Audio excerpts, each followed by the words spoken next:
যখন টাকা পয়সা হবে রমজানে যাবেন। নবী করিম সাল্লাল্লাহু আলাইহি ওয়াসাল্লাম বলেছেন, রমজান মুবারকে যে ব্যক্তি উমরা করলো সেজন্য আমার সাথে হজ আদায় করলো।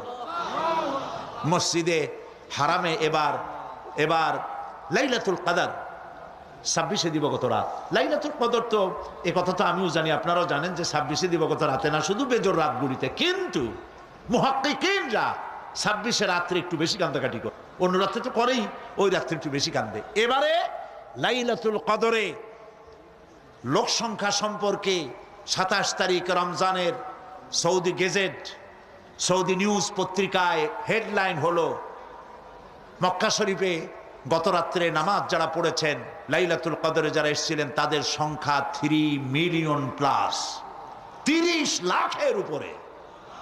সর্বকালের হজের রেকর্ড ভঙ্গ করেছে।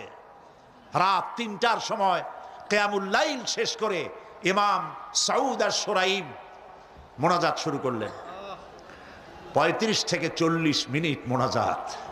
হায় রে কান্না মানুষের, কাঁদতে কাঁদতে মানুষ হয়রান হয়ে যাচ্ছে। মাসনুদ দোয়াগুলি পড়ছেন, শেষ দিকে গিয়ে বলছেন, আল্লাহুম্মা লা তারুদ্দানা খায়বিন, আল্লাহ পাক একেবারে কিছু না দিয়া খালি হাতে আমাদের ফেরত দিও না। কাবা শরীফ সামনে নিয়ে এভাবে করে লোকেরা কাঁদছে। প্রিয় ভাই সব, সেজন্য বলি, আল্লাহ যদি সুযোগ দেন রমজান মুবারকে ওমরা করবেন, আল্লাহ যেন তৌফিক দেন, বলেন আমিন।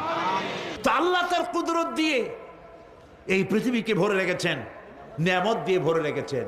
মুসলমানদের জন্য সবচাইতে বড় নিয়ামত কোরআন শরীফ।